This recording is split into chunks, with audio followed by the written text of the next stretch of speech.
Wanted to show you how I wired lithium batteries in my 2010 Scamp. So the standard wiring that comes with the Scamp battery boxes are on the front end.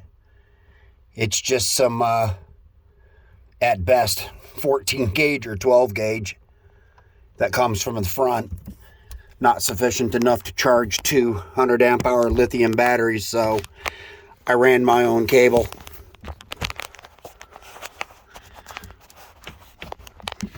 Cable comes up through a conduit in the floor. Schedule 40, 1 inch. So I ran 6 gauge.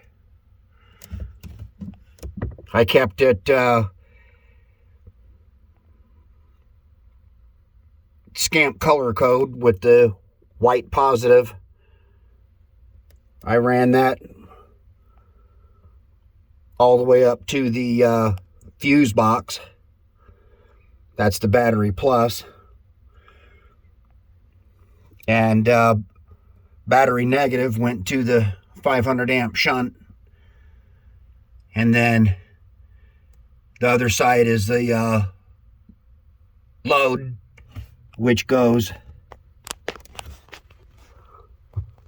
to the fuse box.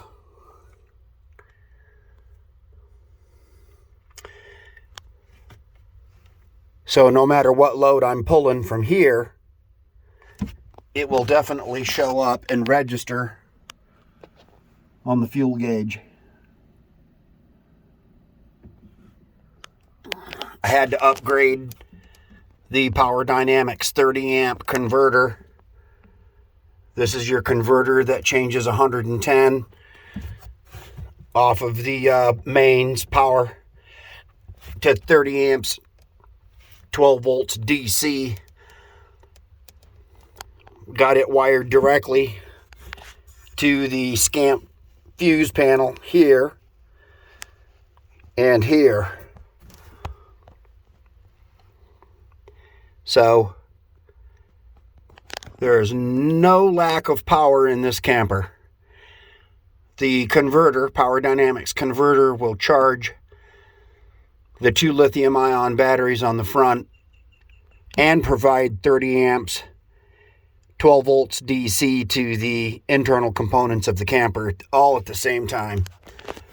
So I went ahead and upgraded.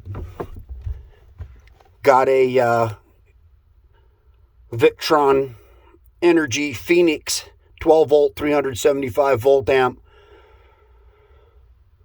inverter. I'm gonna wire in the remote. I've got it all wired into the fuse panel. I wired it to the bottom. Sorry about my finger. Wired it to the bottom lug. I'm gonna put a 30 amp fuse in there, and that's just for the inverter. I'm not going to hook anything up wild to it. We're going to charge laptops. I wear a CPAP, so I have to wear a CPAP at nighttime, and essentially what I did was wired it in and then installed a outlet on the dinette bench. That's where the thermostat was, but I pulled that out, got rid of it, put in a programmable Honeywell, so we don't have to worry about that no more. So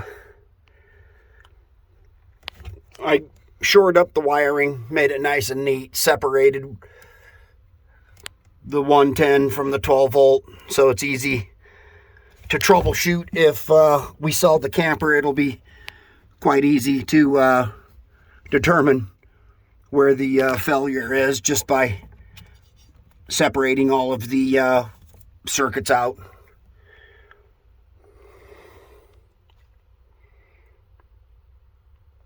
I'll do a video on the front end after I get the batteries wired in. I've got to put lugs on them and do all my connections. All right, this concludes part 1. I'll wire in my remote switch for the inverter.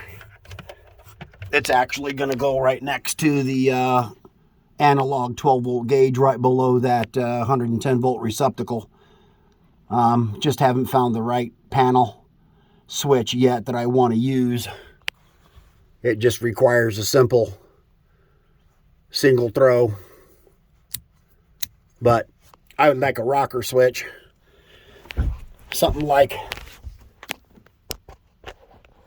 the Scamp water pump, but I don't know yet. Remains to be seen what's available.